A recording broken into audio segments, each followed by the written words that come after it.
Hello everyone, welcome to Dynamic Study. I am Jyoti Budhwar. Today we are discuss deterministic finite automata means DFA topic discuss करेंगे जो कि theory of computation का part है।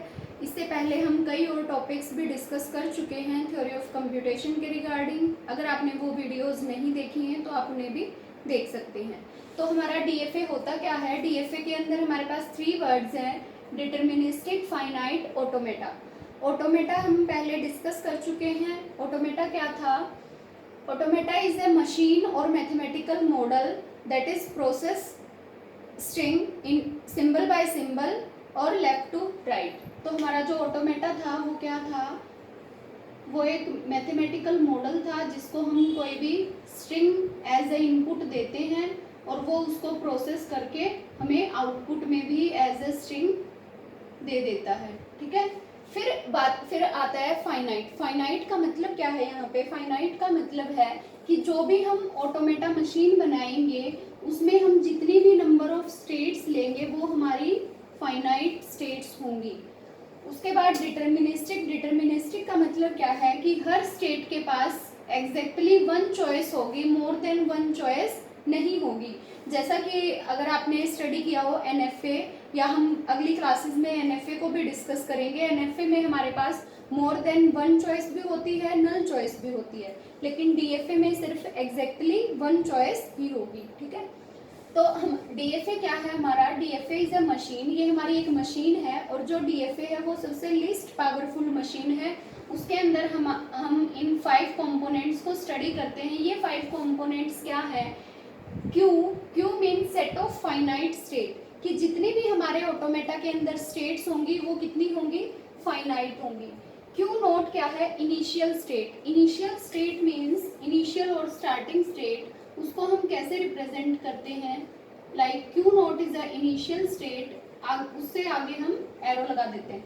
सबसे पहली बात, किसी भी स्टेट को हम रिप्रेजेंट करते हैं सर्कल से, और अगर हम उस स्टेट को इनिशियल स्टेट बनाना चाहते हैं तो उसके आगे हम ये एरो लगा देते हैं। उसका मतलब क्या है कि यहाँ से हमारी मशीन शुरू हो रही है। ठीक है, फिर बात करते हैं इनपुट अल्फाबेट। इनपुट अल्फाबेट क्या था? अल्फाबेट हमारा क्या होता है? कलेक्शन ऑफ सिंबल्स, यानी कि इसके अंदर हमारे पास जो भी सिंबल्स गिवन होते हैं उनको यूज करके हम स्ट्रिंग्स जनरेट करते हैं और फिर उन स्ट्रिंग्स से बनी हुई लैंग्वेज को हम अपने ऑटोमेटा पे प्रोसेस कराते हैं।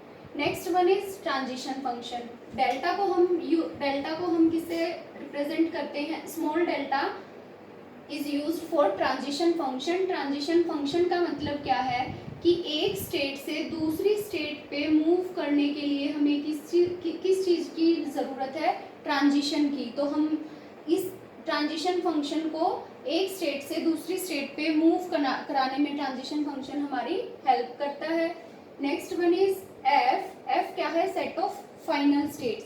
अब जो हमारा ऑटोमेटा होगा उसके अंदर कुछ स्टेट्स हमारी फाइनल होंगी, कुछ स्टेट्स हमारी नॉन फाइनल होंगी। तो जो फाइनल स्टेट्स का कलेक्शन होगा उसको हम रिप्रेजेंट करेंगे कैपिटल F से, और फाइनल स्टेट को हम रिप्रेजेंट करते हैं डबल सर्कल से। लाइक QF हमारी फाइनल स्टेट है कि हमारे किसी DFA में, तो उसको हम रिप्रेजेंट करेंगे डबल सर्कल से। ठीक है,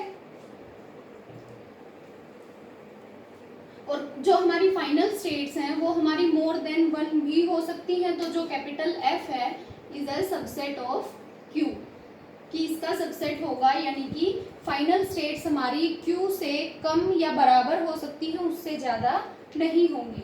उसके बाद हम बात करते हैं ट्रांजिशन फंक्शन की। ट्रांजिशन फंक्शन को कैसे डिफाइन किया हुआ है? Q, transition function Q into alphabet Q, यानी कि इसका मतलब क्या है कि हम किसी स्टेट पे हैं, उसके बाद हमने कोई सिंबल रीड किया, इनपुट अल्फाबेट से हमने किसी सिंबल को रीड किया, और with the help of transition हम किसी स्टेट पे मूव कर गए, और वो जो जिस स्टेट पे हमने मूव किया है वो हमारी सेम स्टेट भी हो सकती है और डिफरेंट स्टेट भी हो सकती है। जो हमारी सेम स्टेट होगी वो किस केस में होगी? लाइक अगर हम सेल्फ लूप लगा देते हैं किसी स्टेट पे, तो उसका मतलब क्या है कि हमने किसी सिंबल को रीड किया और with the help of transition function हम सेम स्टेट पे रह गए। और मूव कैसे करेगी कि अगर हमने एक स्टेट से दूसरी स्टेट पे जाने के लिए किसी सिंबल को रीड किया और उसके बाद हम दूसरी स्टेट पे चले गए with the help of transition, ठीक है।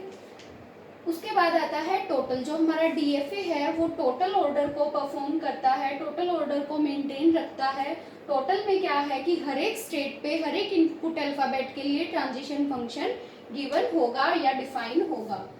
फॉर एग्जाम्पल कोई हमारा डीएफए है, दिस वन AQ1, लाइक हमने ये मशीन बना दी तो क्या हमारी ये डीएफए होगी, और हमारे इनपुट अल्फाबेट में सिंबल्स थे ए और बी।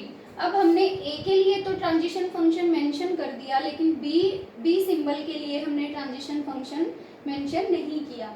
तो टोटल ऑर्डर क्या कहता है, टोटलिटी कहती है कि हर एक इनपुट अल्फाबेट के लिए हमें ट्रांजिशन फंक्शन डिफाइन करना पड़ेगा। या तो हम बी के लिए सेल्फ लूप लगाएं या फिर बी यहाँ पे ट्रांजिशन फंक्शन करके दूसरी स्टेट पे जाए। वो जो भी हमारी लैंग्वेज में कंडीशन गिवन होगी उसके अकॉर्डिंग हम अपने ऑटोमेटा में चेंज कर सकते हैं, ठीक है। उसके बाद हम बात करते हैं दो टर्म्स होती हैं। First one is acceptance and second one is rejectance. एक क्या होती है एक्सेप्टेंस। एक्सेप्टेंस जैसा कि सुनने में लग रहा है कि एक्सेप्ट, और रिजेक्टेंस लाइक रिजेक्ट होना। तो एक्सेप्टेंस का मतलब क्या है कि जब हम अपनी इनपुट अल्फाबेट को प्रोसेस करते हैं अपने किसी ऑटोमेटा पे, मशीन पे, तो प्रोसेस करने के बाद अगर हम होल्ड करें फाइनल स्टेट पे, अगर हम होल्ड करते हैं फाइनल स्टेट पे, तो उसका मतलब है कि हमारी स्ट्रिंग एक्सेप्ट हो गई है। और रिजेक्टेंस का मतलब है कि अगर हम आफ्टर प्रोसेसिंग हम किसी नॉन फाइनल स्टेट पे होल्ड करते हैं तो हमारी स्ट्रिंग रिजेक्ट हो गई है, वो एक्सेप्ट नहीं हो पाई है। ये डीएफए का बेसिक था। इससे नेक्स्ट क्लास में, आज की क्लास में हम इतना ही करते हैं। इससे नेक्स्ट क्लास में हम डीएफए को कैसे डिज़ाइन करेंगे वो डिस्कस करेंगे। Thank you so much guys for watching this video. Video को लाइक एंड शेयर करना ना भूलें। All the best for your future.